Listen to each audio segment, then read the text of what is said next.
Good morning, sunshine. Good morning, good afternoon, good evening, ladies and gentlemen. Welcome to Two Crazy Guys, One Crazy World podcast, the podcast that brings you your two crazy guys. See, I almost got that right. One a baby boomer and one a Gen X, the different generations, yet totally crazy. We totally screwed that up. But good morning, Doesn't Steve. matter. We didn't give you your daily crazy news of the day. Good start. Good start, mate. Well done. And because we're well over 50 and the fact that I got that so down pat that time, I mean, that's it. Put it down to a grey-haired moment. Because it wasn't like I'm reading it from the thing in front of me. Maybe that's the problem. Maybe you should. Yeah, that's it. Yeah, totally ugly. Good morning, It everyone. could just be one of those morning things where the coffee hasn't kicked in. It's definitely one of those mornings, my friend. It is definitely one of those. Why is it one of those mornings? It's Thursday. And? It's just one of those mornings because they came up with this fabulously unusual news story for Canberra. Oh, did they? What was that? It's freaking cold. How did you know? There's a weather thing saying it's going to be cold. Oh, are you kidding me? How do we get those jobs? We get paid to state the bleeding obvious. Mate, yesterday I was in a t-shirt for some of the day. Just a t-shirt. How'd you manage that? It was actually quite pleasant. Oh. Yeah, because it was like, okay, you get sunburned out here today. There wasn't much wind and it was quite warm. And then I just had this little lightweight tracksuit top on. And later in the day. And so I thought this morning when I got myself out of bed, I thought, well, today will be just like yesterday. Yes, no. I'm looking at the window and the wind is going and it's below zero. And they're forecasting rain. And they're forecasting -3 again tomorrow. Oh, lovely. Lovely. Yeah, actually, we're not going to be grey out here. This is awesome because after all, it is officially the last couple of days of the winter. I know.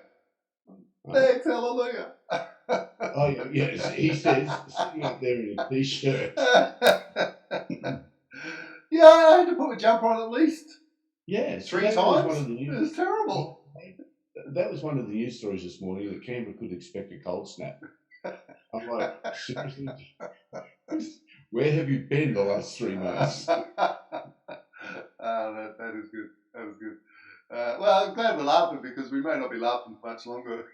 Of course we are. Of course we are, because you know what it means? It gives us a perfect opportunity to do that thing that you always tell me that I always get wrong. Which one? You need to narrow that down. The one where you... well, the bit I always get wrong. Where you level out your price by buying low. Dollar cost averaging. That's it. I knew it. I just need a station to tell me. Thanks, mate. I appreciate how you make me feel good about my knowledge. Mate, that's it. I honestly would not know as many things as I do know if you didn't say them all the time. That's good. Well, that's why I'm here to serve, my friend. That's what I'm here to do. And you do it very, very, very well. All right, well, let's start some of that serving, shall we? And let's, I suppose I need to share my screen with Yonder. You do. I don't know who Yonder is, but Yonder's going to get the screen. Now, ladies and gentlemen, I may get interrupted by my little man coming to join us again this morning because his beautiful princess mum has gone off to work early. I think I just heard a door close behind me. There's no one come out yet, but you never know what's going to happen. You never know. Well, that's us. You never know what's going to happen. A bit like crypto, right? You never know what's going to happen. And yesterday we were looking at 10K prices, and lo and behold, we wake up this morning and what's happened? She's fallen off a cliff. You know what happened? No, there was a YouTube video last night that went around the world. It was a viral video, and I'm making this shit up, by the way. It was a viral video that went around the world, and it showed all these amazing athletes in really dark suits, all doing the cliff diving into the Mediterranean in Europe, like they do. You know, those guys that get right up high into it. Oh yeah, crazy. They're crazy. And everyone liked it, and everyone liked it so much. They decided to see if the cryptocurrency world could follow. Well, they should know it can because it's done it plenty of times before. So That's right. So if you have a look at any one of those charts, like right-hand these side bits here. Look at these. Yeah, the side bits there, you can see the cliff diving expedition. Only one who didn't do it because it's a wimp is Tether. He said, no, I'm too scared. I'm staying here. It's because it's doing its job, right? That's right. It's relevant. It is relevant. Your great story. It's a wonderful story. That's right. And look, it's probably just as a legitimate story as any others that we're probably going to see. So, because Bitcoin does what Bitcoin wants to do, right? So it's not like we haven't seen the mid-9s in the last couple of weeks. No, that's right. And 9-1 a couple of weeks ago. That's right. No. All right. Well, let's have a look. Look, market cap. Let's start at the top. She's dropped down 5.4% to 252 billion. So there's definitely been a fair bit of money that's exited the market over the last 24 hours. Yes, and if we look across the top 10, we've got Bitcoin down. Go back up. I know I don't like you scrolling because I get seasick. Yeah. Look how many coins are on CoinGecko. Oh, look at that. All the fives. 5. Oh, there you go. 5,555 coins. That could be an American movie number. Do you know that? Why? What do you mean a movie number? You watch in America when they talk about the telephone number. And they say, what's your phone number? 5 or 1-800-555. It's by law in America, no real number can have 555. Why is that? Reserved for Hollywood. Seriously? They've actually got those numbers reserved for Hollywood. Absolutely. That's why you hear 555 in all the movies. It's just for Hollywood. There you go, ladies and gentlemen. See the stuff that I actually that's brilliant. Absolutely brilliant. A little bit of trivia for the day. I love it. Yeah. All right.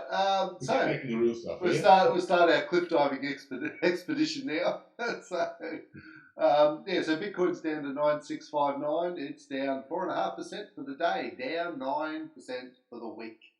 But it only went to level 4.5 on the cliff dive. Yes, it did. Whereas others have gone further. So Ethereum was much braver and went at 8.2. It did. So it's dropped down to $171 now. XRP's down 25 cents. Yeah, it's down 5.4%. Bitcoin Cash is down to 289. It's dropped 6%. Litecoin has been hammered a bit. Litecoin was pretty brave. It went almost all the way to the top before it jumped. Yeah, so it's down to $66. Can't believe it. Down 8.6%. Binance Coin's down to $23, so it's lost 9.1%. Tether as we've jumped. Actually, interestingly, Tether's not over the dollar. Usually when there's a big sell-off, it sits just over the dollar, but it's still froze under the dollar. So I find that quite interesting. CoinGecko's got Tether at 7, but on I think it's CoinSpot that have it at 6. It's actually a story that has jumped up into the 6th place. Really? Yeah, interesting. They're very close. Yeah, market cap's very close between Binance Coin and Tether. But he's a champion in the top 10, ladies and gentlemen. The people who got closest to the top before they fell. Who's that? EOS. They were level 9.6. Yeah. No, EOS has taken a big tumble down to 322. It's lost 12% for the week. Bitcoin SV is at $125 and it's dropped 7.3%. Cardano's sitting at 4.5 cents and has lost 6.5%. Yeah. So, and they're still trying to break into the top 10 is Stellar. Yeah, holding in there. It's dropped 6.6 as well. Navy days, Stella the fella. Some of your Navy songs. I don't think they're necessarily appropriate for the podcast. We warn people at the beginning of this podcast, Mr. Bosel, that occasionally they might hear those fuck words. There's a few others too. So if we have a look at the chart, she's looking a bit sad. Actually, we're definitely in a downtrend at the moment, no doubt about that. And certainly the drop overnight has confirmed that. But if we looked at the hourly, let's look at this. Look at this for a cliff dive last night. So right there, she just within a matter of an hour. So 1 hour. So that candle there, it opened at 10,199, had a high of 10,200. It dropped down to 9,601. That is actually the biggest drop in that chart for however long. That's massive. Yeah, that's a big drop. It's the biggest single drop. In that chart, we do know why some people are saying it happened. Oh, do we? What's that? Yeah, that was that futures one. Remember, I told you. Was that this one? Yeah, this one. Right? That one. Bitcoin price drops sharply below 10K, marking a new weekly low. And if you scroll down a little bit, I love the picture of the balloons. Balloons are always fun. Yeah, especially with the big holes in them. Okay, stop making me seasick. Right? So the second last paragraph. The recent drop in price follows news that Bakt, the much anticipated Bitcoin futures platform, will let clients start depositing assets in the custodial offering Bakt warehouse on September 6th. Right? Now, and earlier this month, Bakt announced that trading in its physically delivered Bitcoin futures contract will begin on September 23. And as Stacey pointed out, they want the price to go lower. They absolutely want it to go lower because when they start trading their futures, they can make more money. So is this market manipulation? Who knows? Who knows, right? It's, and look, and it doesn't necessarily have to be manipulation per se. It could have just been some big players going, you know what, let's sell. and the problem is there's so many people using trading bots and things now that it can trigger off a whole bunch of longs to people that have got trades in place that are expecting it to go high, especially if they're using margin. There are liquidation points that cut in. So if the price drops too low, these trades just get triggered automatically, and that then forces selling, which it's like it's like a snowball as it's going down the hill. Right. It just gains more momentum. It just margin calls have taken people down so many times. Yeah, it just happens all the time. So put it in, ladies and gentlemen, set your sell off really, really low when you're broke so that other people don't sell. Sure, that'll work. It's a catch-22. Oh, they start selling they don't really want to, and the market just goes lower. Yeah, absolutely. And this article here says all the altcoins lead a sudden collapse in cryptos, and Bitcoin was battered below 10,000. So it's interesting because usually Bitcoin leads the way, right? So usually when Tyler Durden, isn't it? Tyler Durden wrote that one. Yeah, it is. Yeah. Good old Tyler. We read a lot of his stuff, don't we? Yeah, we do. So actually, look at that! It's the second time I've seen that one there. Record trading volumes. On May 13, Bitcoin traded a daily volume of 33,677 contracts, equivalent to 168,000. That Bitcoin, 1.705 billion as at the time this went to press. That's a lot of futures being traded. Sure is, my friend. Sure is. So the comment there was, it'll be interesting to see how this new market continues to grow and scale. For the CME Group, a major focus is education and making sure our customers have all the tools they need to make solid strategic decisions around crypto. It's all very lovely and fluffy, isn't it? It sounds lovely. Meanwhile, they're making shit up. Is that your technical explanation? That's the only explanation. I mean, seriously, it's like anything to do with statistics. You can get the same numbers and have two statisticians tell you entirely different stories on those numbers, and you could not prove either. No, that's right. Exactly. So this showed overnight the moment when the crypto markets dropped. So as it shows there, it actually got as high as 10,200, and then just fell. And then now interesting, Litecoin. As I said, it said here, Litecoin got hit the worst, which was down 10% in a matter of minutes.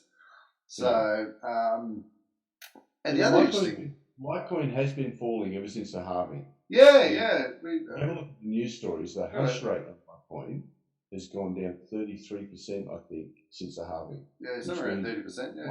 Yeah, there's a lot less mining of Litecoin happening because the rewards are less, and with its price dropping, I think that comes another catch-22. People who want to mine are saying, well, we're not going to because the price is dropping, so they pull out of mining and just keep going. Another cliff dive. Another cliff dive, that's right. So, so this article here is just what you were talking about. So they're saying that it has lost 30% of its value since the halving, and then of course the fact that, as you said, the hash rates dropped about the same amount as well. So it means that there are definitely less miners in the Litecoin space, and which makes sense, right? I mean, if suddenly your rewards for doing it halves, they're probably going to look at alternatives and look at sort of what other options they've got for mining. And let's face it, as is CoinGecko, as we said on CoinGecko here, well, we've got 5,555 coins. They've probably got a few choices to go to, right? So they do, but really most of that is sitting in the top, 50 sort of thing or 30. Oh yeah, for sure. So, and in fact, this article talks also about how XRP and Ethereum are still very much in the winter of their pricing, even despite some announcements. So Ripple's going with MoneyGram. There you go. Yeah. So it didn't seem to help the price much. So no, Ripple have gone with MoneyGram, but that doesn't mean that MoneyGram is using XRP, as you pointed out, because we know that in Australia, Westpac use Ripple's blockchain technology. American Express around the world uses Ripple blockchain technology. Well, when you say use it, as far as I'm aware, they're testing it. Amex actually uses it. They started using it some time ago. Yeah, okay. They announced it. It was a huge announcement, but it doesn't mean they're using the coin. No. Whilst in most cases, they're not. During the boom, since then it's all come down because no one really gives a shit what technology they're using in the background. Yeah. There's money to get there faster. Yeah, no, absolutely. So this one talks about Bitcoin price probably could shift away from 10,000 as futures and ETF sway markets. So interestingly, we've seen that overnight. So and when they wrote this article, Bitcoin was still settling around 10,000. But interestingly, I find this a very ballsy call to say 20k is 93% unlikely. Now, I'd like to know how they'd come up with this 93%. That's only this year. That's this year. That's by the end of this year. Yeah. But still, I mean, it's still we're still in August, right? I mean, we've still got almost half of the year to go. And if you go back to 2017, we had single days where Bitcoin rose as much as $4,000 in a day, right? Yeah. So to say that it's 93% unlikely for this year, I find that a really big call because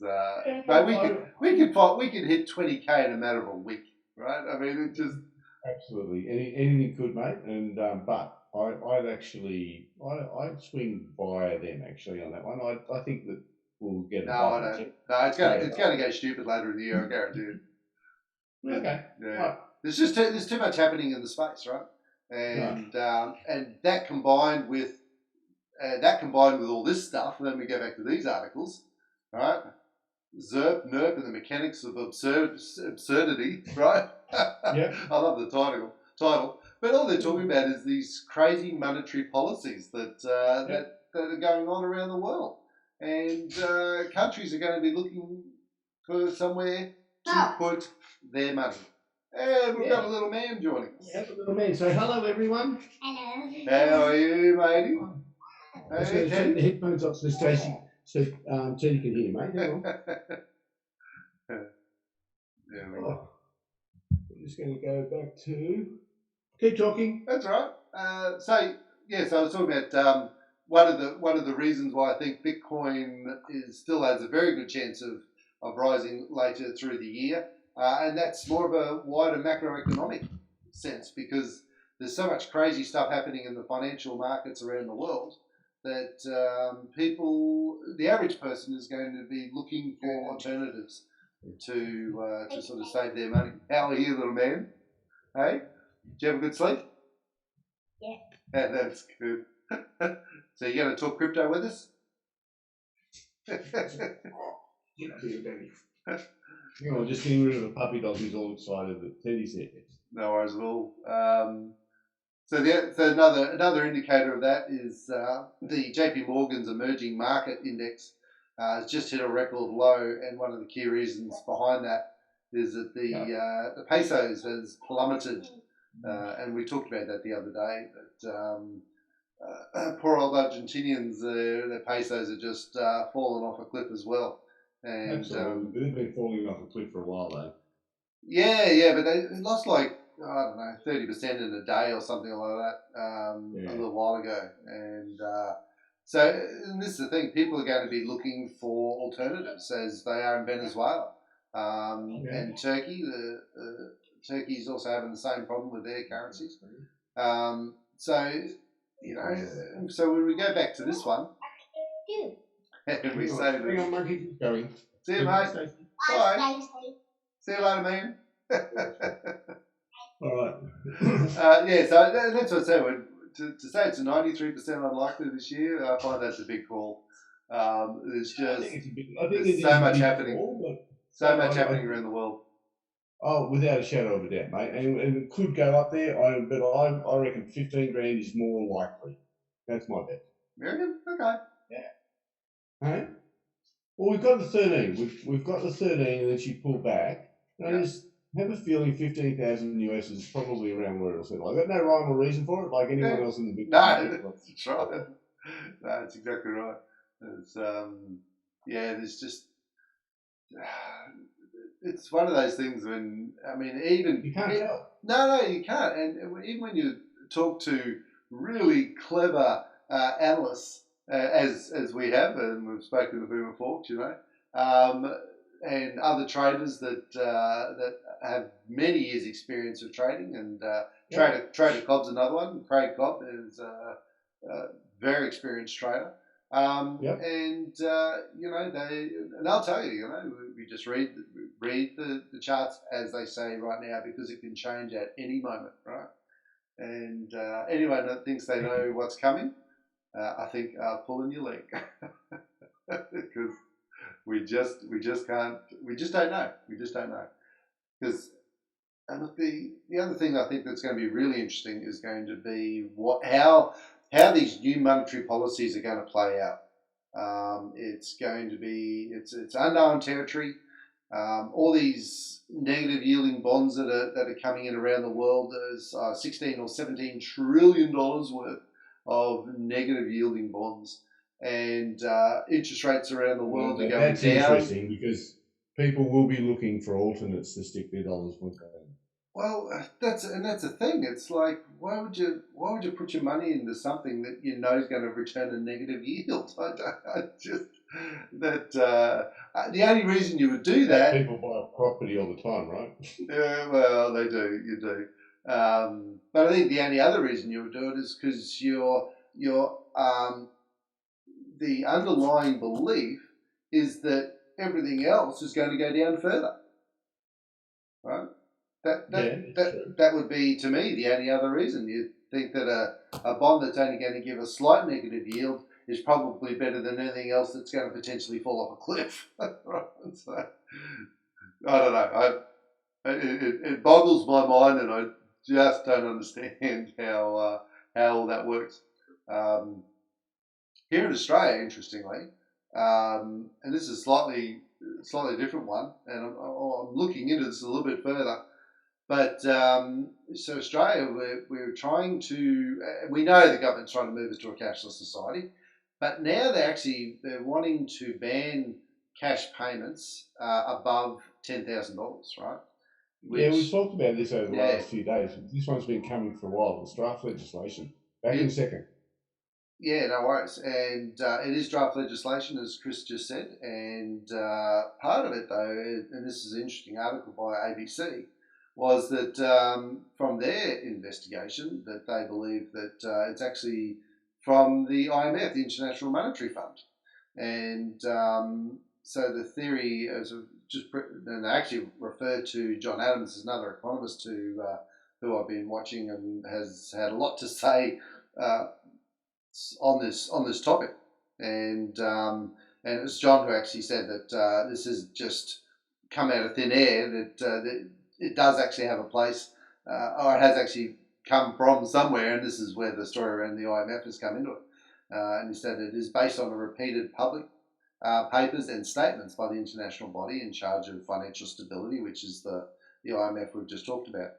And so in a recent IMF blog entitled "Cashing In: How to Make Negative Interest Rates Work," it explains its motive in wanting negative interest rates. And it's a situation where instead of receiving money on deposits, and depositors must pay regularly to keep their money in their bank, right? So That's just crazy. It is. It's absolutely insane, right? And again, because normally you would think zero is your floor, right? So if things are going bad, interest rates are going down, normally zero would be your floor. So you would just hold cash and you would at least not go backwards, right? But now that they're going to introduce negative interest rates, that's exactly what's going to happen. Holding cash is actually going to send you backwards. So it's disincentivizing people to hold cash and put money in the bank, which is really concerning. But even the $10,000 ban, I mean, that means you can't even go and buy a decent second-hand car for cash. Which no, you can private transactions that are exempt from it. So if you were buying privately, but not if you were going to a car yard, you couldn't do it. No. But even with that, between two entities are exempt under the law for the moment, right? For the moment. Now it's interesting how they've written the law, because they've got these, and I can't remember the exact wording, but these little exceptions, shall we say, which is what you've just talked about, the private transactions. They're not actually going to be written into the law, but are these little sidelines that the government can actually remove at any time and not have to go back to Parliament to have it changed. Right? And that's the concern. Can you imagine that if the government just decided to do whatever they wanted? My God, that'd be news. Yeah, which is exactly the reason why we should be careful of it, right? Because then suddenly one day we'll just wake up and think, oh yeah, we've decided we don't want to do that anymore. I'll protect you from the black economy. That was the famous line. Black economy, my ass. It's like, give me a break.